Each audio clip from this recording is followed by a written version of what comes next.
안녕하세요. 광주회관에서 사역하고 있는 김진성 간사라고 합니다. 반갑습니다.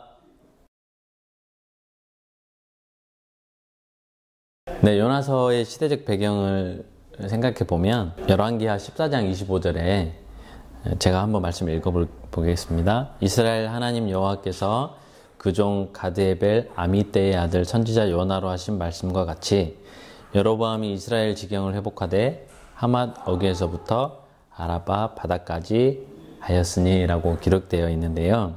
대부분의 선지자들은 북이스라엘도 그렇고 남유다도 그렇고 자신의 나라가 이방 나라로부터 멸망당하고 또 심지어 포로로 끌려가기까지 하는 그런 예언들을 많이 했었는데요. 요나는 여로보암 2세 때 북이스라엘이 부흥할 것이다 라는 예언을 했고요. 그 예언에 따라서 북이스라엘이 실제로 열왕기하 14장 25절에 나와 있는 것처럼 영토 확장을 상당히 많이 했던 그런 시기에 활동했던 선지자였습니다. 참고로 더 말씀드리자면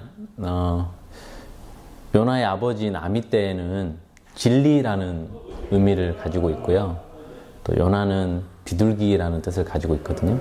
그러니까 진리라는 이름을 가진 아버지의 아들로서 또 순결한 비둘기와 같은 삶을 살라고 또 아버지가 그렇게 요나라는 이름을 지어주었던 것 같습니다.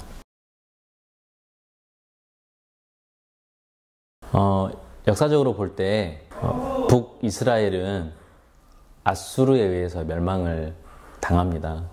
멸망당하기 이전부터 아수르의 수많은 공격 그리고 조공까지 바치는 그런 상황이었는데요.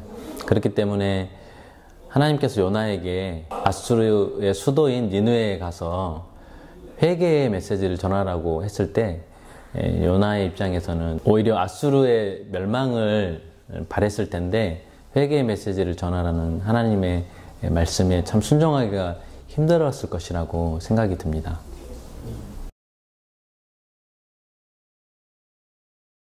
요나서의 주제는 좀 두 가지로 살펴볼 수 있는 것 같아요. 첫 번째로는 하나님께서는 이스라엘 백성들 뿐만 아니라 온 인류를 사랑하신다. 선민 이스라엘 뿐만 아니라 이방 족속인 아수르도 사랑하시는 하나님, 온 인류를 사랑하시는 하나님이 드러나 있는 게 요나서의 첫 번째 주제고요. 두 번째 주제는 하나님께서는 한번 부르신 자를 포기치 않으시고 회개시키시고 새롭게 세우셔서 하나님의 귀한 도구로 사용하신다. 두 가지 주제로 좀 생각해 볼 수 있겠습니다. 대부분의 선지서들은 하나님께서 한 선지자에게 하나님의 메시지를 주시고 또 그 선지자로 하여금 그 메시지가 전달되는 데에 포커스가 있는 반면에 요나서는 요나를 통해서 들려주신 하나님의 메시지에 포커스가 있는 게 아니고 바로 부르심 받은 그 요나 그 자체에 포커스가 있습니다.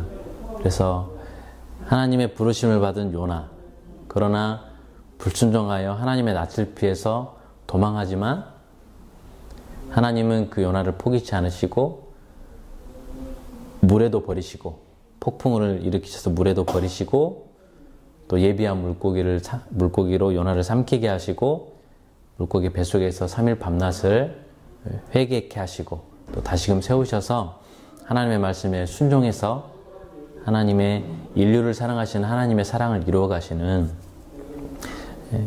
그런 부분에 포커스가 있기 때문에 그런 부분을 마음에 염두에 두시고 요나서를 묵상하면 참 도움이 되리라 생각합니다. 네, 우리 전주회관 형제 자매님들 요나서 말씀으로 만나게 돼서 너무나 반갑고요. 저도 4편의 요나서 일용할 양식을 집필하면서 굉장히 은혜가 되고 또 하나님 앞에 감사했습니다. 10월을 마무리하는 이 4편의 요나서 말씀을 통해서 여러분을 부르신 하나님의 부르심과 또 여러분과 세상을 사랑하시는 하나님의 크신 사랑을 경험하는 그런 매일매일 또 일용할 양식 묵상의 시간이 되기를 간절히 기도하겠습니다. 감사합니다.